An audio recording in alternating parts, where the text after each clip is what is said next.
Es presentado por Daoro, la joyería más importante y exclusiva, ahora en Aventura. Visítanos en daoromiami.com.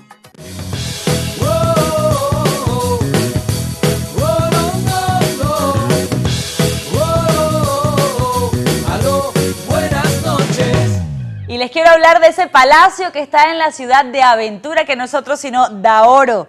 Daoro, que fue fundada en 1979 en el famoso edificio de la Francia y que se ha convertido en pilar de la alta joyería en Caracas, y que además luego se mudaron al centro San Ignacio para ya consolidarse como la joyería más importante y exclusiva del país, porque representan firmas de tanto prestigio como Rolex, Cartier, Bulgari, Montblanc. De hecho, estas piezas que tengo yo son de Daoro, muy bellos, los zarcillos y el collar que tengo, pero además tienen la característica de que la atención es sin igual. Ellos además le dan ese impecable servicio a sus clientes, tienen a toda esa clientela consentida, que además ellos exigen lo mejor, por supuesto, en productos que representan las firmas joyeras más importantes del mundo.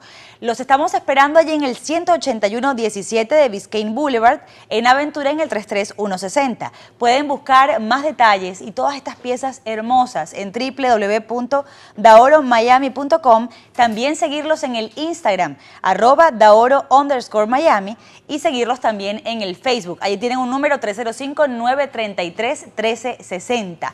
para que también los llamen y tengan más detalles de la dirección y de todo lo que ofrecen allí en Daoro Miami, que ahora ha llegado a Aventura. Este collar hermosísimo es de ellos y también los zarcillos. Tenemos aquí la dicha de poder conversar ya frente a frente con Eduardo Centey, quien en otras oportunidades nos ha acompañado a través del Skype, pero ya está aquí. Lo primero darte la bienvenida, por supuesto. Gracias por estar con nosotros. Y lo primero, consultarte sobre lo que dijo Henry Ramos Alú. Dijo, no está descartado que vayamos a Miraflores. ¿Qué crees tú? Que esto de alguna manera es como para complacer a la gente que el día de ayer se quedó como con ganas de más. Claro, siempre hay unos sectores, digamos, más radicales que piensan que el día de la batalla final debió haber sido ayer, donde el régimen iba a caer desplomado mientras las masas irredentas iban montadas en caballos. Esos son cuentos, digamos, cuentos que no tienen afianzamiento en la realidad. Los procesos políticos, a veces hay segundos que son eternos y a veces hay momentos muy largos que se reducen a pocos segundos. En esta batalla es una batalla de largo plazo. Esta es una carrera de 100 metros planos, este es un maratón de 42 kilómetros. Vamos por el 40, pero faltan 2, pero nos faltan 100 metros. Así que los radicales, porque por cierto son muy pocos, en las mediciones que se han hecho, el radicalismo que exige acciones terminales, violentas y rápidas, no llega al 3%, son muy pequeños. La inmensa mayoría de la gente está consciente que este es un proceso difícil y largo, y ayer fue la demostración que lo entienden así, porque la inmensa mayoría, de ahí estarían como 800, 1 millón de personas, se fueron tranquilamente para sus casas con el convencimiento que habíamos avanzado de los 42 kilómetros, ayer unos 15 kilómetros, faltan todavía algunos, pero vamos bien. Pero ¿tú crees que es de alguna manera cortoplacismo querer una resolución rápida en un país en el que la gente se está muriendo de hambre y necesitan medicina? Es decir, ya a uno le da pena escuchar a los políticos decirles tengamos paciencia. Es que cuando se te ha muerto un familiar por falta de tratamiento, escuchar eso debe ser muy doloroso. Ya, ¿cómo me vas a pedir paciencia? Si de aquí a que se llegue a un desenlace van a morir muchos más por el AMPA, que además han estado haciendo lo que les ha dado la gana en estas últimas horas. Llegan a las gasolineras y asaltan a todas las personas, los clientes que están allí. Eso fue el mismo día de la movilización. Es decir, está desatado la guerra civil que hay en Venezuela. Entonces, pedirle a una persona a quien le falleció un familiar justo porque no encontraba el tratamiento, o porque, no sé, o porque alguien se le suicidó porque estaba realmente agotado de buscar alimentos para los hijos. Tantas cosas horribles que han tenido que vivir nuestros compatriotas. Entonces, pedirles paciencia, ¿no da como pena pedirles paciencia? Pero más atrevido es pedirle impaciencia. sea mucho más irresponsable es decirle, bueno, vamos a ser impacientes, vámonos todos caminando hacia Miraflores, porque eso atrasaría y generaría, digamos, conflictos adicionales y afianzaría al gobierno. Porque el gobierno en el marco internacional está en retroceso. O sea, ya no le quedan, bueno, le quedan 2 o 3 islas del Caribe que le mandan petróleo, está Cuba, Nicaragua y Bolivia. En general, lo único que le queda en el hemisferio. Y colocarlo en una situación donde aparezcan como que son atacados, arrinconados, como que le quieren tirar un golpe de Estado, los vuelve a colocar en el tapete internacional como las víctimas. La cosa, digamos, como yo decía, es una carrera larga y vamos bien. Viene ahora una marcha el 7 hacia los distintos centros electorales, consejos electorales estadales. Después viene una concentración nacional en cada uno de los estados que puede durar entre 12 y 24 horas, y después vendrá procesos, digamos, cada vez más atrevidos, pero lentamente ganando terreno, hasta que sea evidente que el gobierno perdió la brújula y el control de la sociedad. Entonces tú eres de los que piensa que la movilización de ayer desmontó ese plan Bernal del golpe de Estado, es decir, que se toma la decisión de irse pronto a la casa para no caer en tentación y para no darle la razón a esta gente. Claro, ahí se demostraron varias cosas. Primero, que la gente quiere movilizarse, es una cosa fundamental, y que la gente quiere movilizarse con objetivos concretos, como el de ayer. El objetivo de ayer era demostrar que hay descontento. Ese fue el objetivo, no era tumbar el gobierno. El objetivo de ayer era demostrar que hay millones de personas descontentas, y se demostró. El segundo objetivo de ayer era demostrar que hay unidad, y fue evidente la unidad. Esas peleas y cabeceos y pescueceos que suelen acompañar a la oposición, eso no existió. Ayer fue una actividad unitaria, solidaria, de hermanos, de compañeros, de celebración, de triunfo. Fue también Y la tercera, digamos, gran demostración es que el pueblo quedó pendiente de nuevas acciones. O sea, el pueblo quedó a la expectativa, como diciéndole a la unidad, a la MUD, a los dirigentes opositores: cuente con nosotros, díganos ahora cuál es la nueva tarea, que ahí estaremos todos juntos. Quería preguntarte sobre lo que pasó, por ejemplo, hay gente que se sintió defraudada porque muchos vinieron del interior y llegaron justo a las 3 de la tarde. Entonces, llegaron ahí, ya va, yo me vine caminando, en autobús, me lanzaron piedras, porque además los colectivos le lanzaban piedras a los autobuses y la gente tenía que esconderse debajo de los asientos de las unidades. Entonces, me costó llegar, me lanzaron piedras, me pusieron barricadas, entonces se acabó esto. Bueno, tú sabes que yo era de la opinión, y avanzaba progresista en general, que no trajéramos gente del interior, porque con la movilización en Caracas, ¿qué decían las encuestas todas? Consultores 21, Interlace, Data Análisis, Datincore, todas decían, el 75% de la población quiere un revocatorio. Sí. El 65% está de acuerdo con la marcha y el 34% va a marchar. Esas cifras se demostraron ayer. Entonces, sabiendo que el 34% está dispuesto, ponle el 30% para ser un poco más discreto. El 30% en Caracas eran más o menos de la población unos 800.000, 900.000, que fueron los que salieron a caminar. O sea, no hacía falta traer del interior, que además es una cosa costosísima. Eso lo puede hacer el gobierno, que trae 5.000 autobuses. Pero 5.000 autobuses estamos hablando más o menos de 4 millones de dólares. Es una cifra para la oposición inalcanzable. Así que ese gasto de traer gente del interior no era necesario. Sin embargo, mucha gente quería venir a Caracas. Sí, lo hubieran hecho igual. ¿Cuántas veces no viene la gente? Y entonces, claro, con los riesgos que el gobierno iba a trancar y trancaron la autopista, pero aún así llegaron. A lo mejor llegaron tarde, pero llegaron, y no creo que se hayan ido con el sabor de fracaso. Yo creo que se fueron con la frustración de no haber estado con la mayoría. Pero si les vuelve a tocar a esa gente caminar otra vez para Caracas, con toda seguridad lo van a hacer.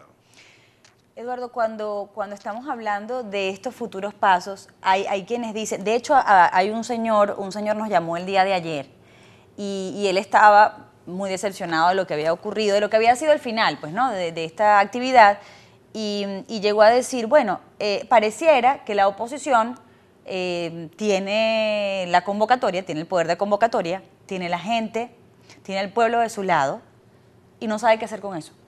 No. A él le quedó ese mensaje, como que, ajá, llegamos ahí, pero entonces, ajá, tenemos este sentido, pero, ok, vámonos para la casa.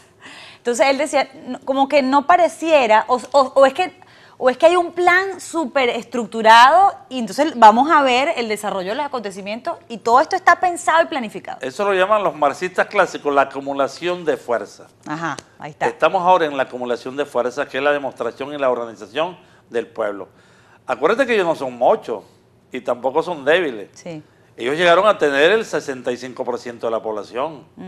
Y llegaron a tener los 21 gobernadores, más de 250 alcaldes, la Fuerza Armada, la Fiscalía, los reales, PDVSA. No, esa es una fortaleza inmensa que ha venido disminuyendo, la hemos ido desgastando. Todavía le queda un cierto poder, pero ya muy mínimo. Lo que es cierto que ayer se demostró que el cambio ya ocurrió. El cambio político ya ocurrió. Que no haya cambiado el gobierno, bueno, digamos, no se han dado las condiciones todavía materiales objetivas para el cambio de gobierno. Pero el cambio político ya ocurrió. Ya el chavismo se liquidó, ya la fuerza esa de Maduro, el chavismo, el socialismo del siglo XXI, que por cierto, más nunca lo han nombrado. Más Ese nunca. se acabó. ¿Verdad que sí? Hasta en el discurso. Se acabó, y esa inauguración de casa, todos esos sueños se acabaron. Ya la cosa no se llama barrio adentro, sino barro adentro. O sea, toda esa fantasma, ilusión, todo eso se acabó. Y ahora está ocurriendo paulatinamente la consolidación del cambio político. La gente que se quede tranquilo confiando en su dirección unitaria. Después veremos, digamos, cuando cambie el gobierno, cómo hacemos para elegir los candidatos, los gobernadores, el candidato presidente. Pero hay la confianza que el cambio político está listo. Regresamos luego de la pausa. Quédate ahí, no te vayas. Si usted me deja.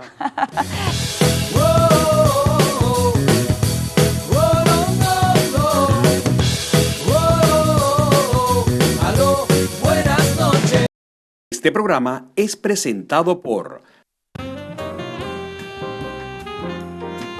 Punto Sur y descubre lo mejor en carnes.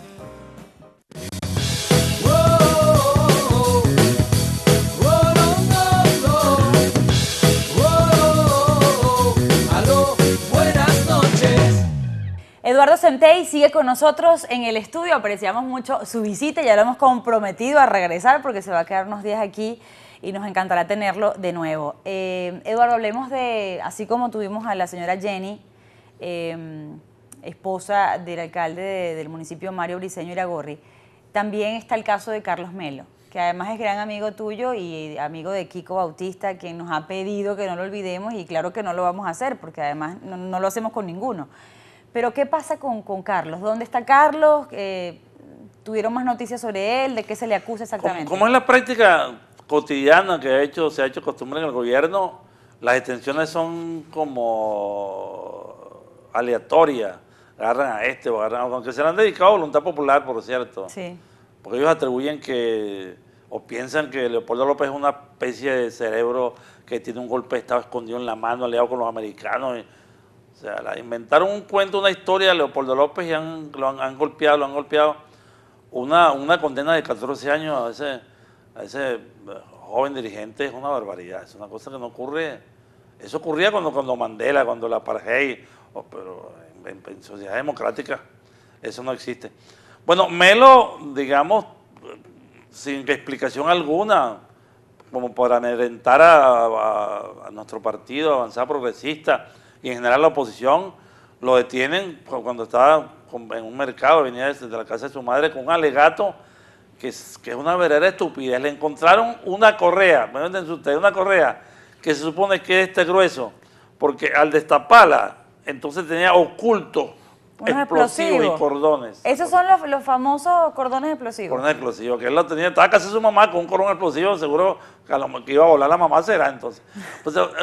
O sea, la cuestión, y la otra gran cosa que la encuentran, dice el ministro, y le encontramos un teléfono celular. Ese ministro sí puede ser estúpido. Sí, o sea, el elemento incriminatorio es que cargaba entre las cosas, tenía un teléfono celular. No, y entonces después sí, tenía una camisa y además portaba 2 zapatos. Es una cosa. Lo que nosotros intuimos y pensamos es que van Sí. a meterle en el teléfono un poco de historia y de Ajá. componendas y de secreto, porque ¿por qué va a mencionar un ministro?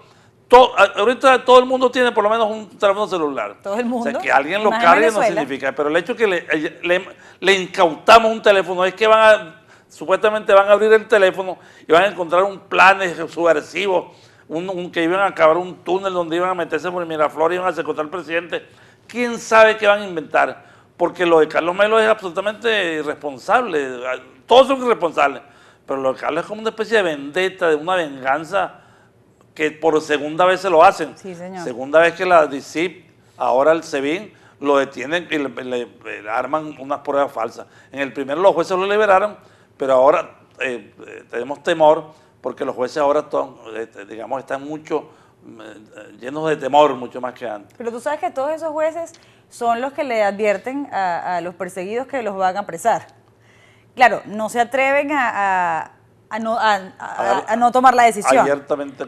Pero sí son los que la gente, la oposición se entera de cuál es la sentencia y qué es lo que va a ocurrir gracias a esos jueces. Claro, claro. De No, y alguna fiscales. Y fiscales, Es exacto. que, digamos, la sociedad no se divide. No es cierto que todos los que están en el gobierno, los ministros, los viceministros, los directores, los jueces, los fiscales son chavistas. Eso no es verdad. Eso es el mismo porcentaje de Venezuela. 75% de los fiscales, los jueces y los funcionarios directivos están en contra del gobierno, así como salió Cliver Alcalá, que fue con su mayor general y comandante de la brigada 41 de blindada y jefe del de Maracaibo, así como salió él, y han salido otros militares, otros civiles. Así está toda la sociedad. Fiscales, defensores, jueces, 75% está en contra del gobierno venezolano. Parece poco, pero el hecho de que los funcionarios de inmigración en el aeropuerto internacional de Maiquetía dejaran salir a la esposa del alcalde del municipio Mario Briceño Iragorri es muy significativo.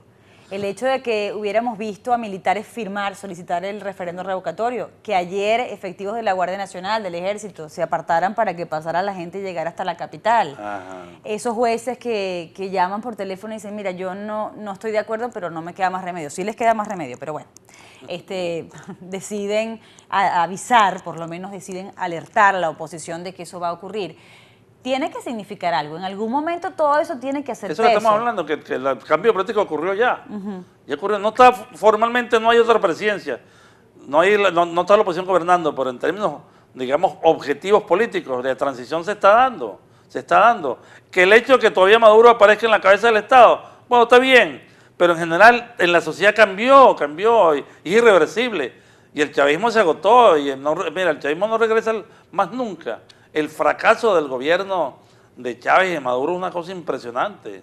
Y ya ocurrió y hay que sentir cierto regocijo de que Venezuela cambió. Y ayer fue una demostración clara y material de que la gente salió. Estamos hablando de que en todo el país se movilizaron entre 3 y 4 millones de personas. ¿Sabes que yo estoy de acuerdo contigo? Porque uno recuerda experiencias como la de Ucrania, que además comenzó 3 meses antes que se dieran las protestas del 2014, justo en las que Leopoldo López resulta preso.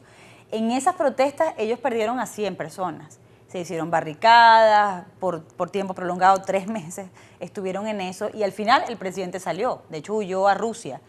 Pero después de huir a Rusia envía tropas, envía aliados, y se dan 6.000 muertos más en toda esta historia después. Entonces, claro, uno dice, sí, sacaron al presidente, y al final persistieron, presionaron en la calle y lo sacaron, pero ¿cuánto costó, no? Entonces, de alguna manera uno dice, qué bueno que esto terminó ayer en paz, que se fueron para su casa y se replantea, se retrocede para volver a avanzar. Claro. También es otra manera de verlo, ¿no? La primera gran experiencia que la gente en la calle saca al gobierno ocurrió con el Shah de Persia.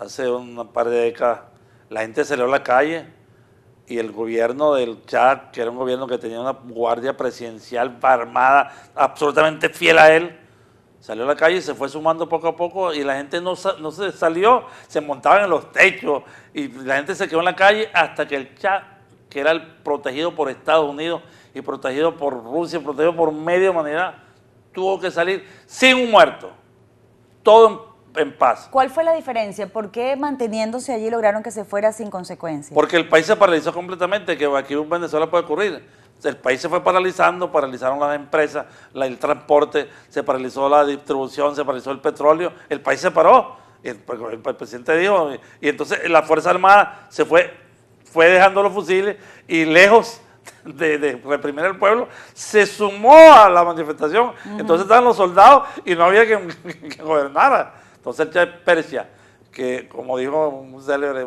hay un dicho venezolano muy célebre que le dijeron a Pérez Jiménez, vámonos de aquí, porque pescuezo no retoña. Sí, cómo no. Me imagino que el Che le dijeron, mira, vámonos de aquí, antes que nos vengan a buscar acá y nos pase lo que le pasó a Mussolini. Así que vámonos tranquilos y dejemos que... Después ¿y será que ayer no le dieron tiempo a Nicolás de llegar a esa conclusión? No, él sabe, Nicolás. Como que estaba a punto, pero no hubo ayer estuvo muy desesperado. Nicolás está encerrado en una especie de condena ideológica donde están los mandamientos de Chávez, no hay que violarlos, la misión de la patria. O sea, mira, eso es una ensalada ideológica que solo se sostienen. Hay el primer nivel que son los 5 Pokémones fundamentales, ¿no? Que son Diosdado, Jorge Rodríguez, Cilia, Tarek y Jagua. Después vienen los otros Pokémones, los más chiquitos, Balbosaur y todos esos Pokémones, que está Arriaza, está Fray Bernal, está Aristóbulo. O sea, esas capas, que es lo que queda, siempre que los gobiernos dictatoriales y antidemocráticos van perdiendo fuerza, se van como reduciendo hasta que quedan 4 o 5. Ya ellos están en 2 niveles, ya no hay, digamos, más de 10 o 12 dirigentes con cierta connotación. Los demás han sido aplanados por la realidad, no tienen ninguna materialidad. Eso, los gobernadores de Estado no tienen ninguna fuerza, no tienen nada. Solo van quedando esos grupos de Pokémones, que son unos 10 o 12 en sus distintos niveles. Pero poco a poco van perdiendo fortaleza hasta que simplemente se desgastan, se agotan y viene el cambio ya de gobierno. Ya te voy a dejar ir porque sé que tienes otros compromisos, pero eso que decías que ya ese enfrentamiento, esa lucha de poderes entre la oposición se ha disipado. Entonces la unidad. Sí. Es decir, tú refieres que la unidad está blindada. Sí está. Uno se preguntaba, bueno, si ayer se salió un poquito de control la circunstancia, porque era demasiada gente. Tú, por supuesto que tienes la convocatoria de la paz, pero hay gente que está tan desesperada que mira, que quiere tirar aunque sea un taquito, ¿sabes? ¿Quién hubiera tomado el control en ese momento si eso hubiera ocurrido? Porque hay muchas cabezas, uno lo agradece porque tienes bastante de donde escoger. Es decir, falta de liderazgo no hay. Pero ¿quién hubiera puesto el control? Si ocurre un desbordamiento de la población que marcha, y estamos hablando de 800.000, es incontrolable. O sea, no se puede controlar. Nadie controla una estampida de 800.000 humanos. Y afortunadamente solo se controla si la dirigencia toda en sí misma planifica y ejecuta una acción ordenada. ¿Cómo fue? Pero ¿cierto? si ahí hay división, donde vámonos para Miraflores, no vamos para la autopista, vamos a tomar el CNE. Si eso ocurre, la oposición, lejos de avanzar, retrocede.